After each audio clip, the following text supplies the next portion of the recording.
नवरात्रि का शुभारंभ हो चुका है।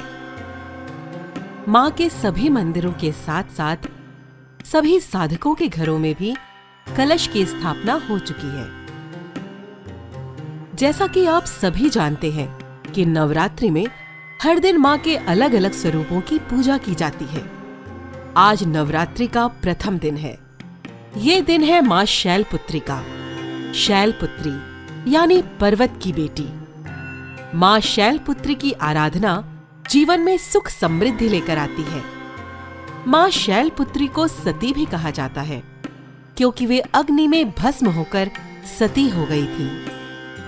प्रजापति दक्ष की बेटी यानी पार्वती ने जब तब से शिव को तो पति के रूप में पा लिया, पर मनमौजी औघड़ शिव को अपने परिवार से वो सम्मान नहीं दिलवा पाई जो एक दामाद का अधिकार होता है।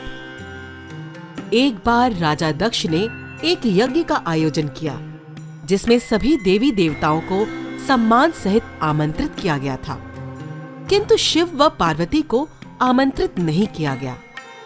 अब शिव तो शिव ठहरे, उन्हें फर्क नहीं पड़ा, किंतु पार्वती तो मायके जाने के लिए लालायित हो उठी कि इसी बहाने माता पिता व बहनों से भी मिलना होगा। इस बात से पार्वती जितनी खुश थी, पर शिव जी उतने ही चिंतित कि बिना निमंत्रण कहीं पार्वती को वहां अपमानित न होना पड़े। किंतु पार्वती के बार बार आग्रह करने पर प्रेम के वशीभूत हो शिव जी ने उन्हें जाने की आज्ञा दे दी। पर वही हुआ जिसका डर था। मां के अतिरिक्त उन्हें देखकर किसी को भी प्रसन्नता नहीं हुई, बल्कि उन्हें शिव के फक्कड़ होने के ताने सुनने पड़े।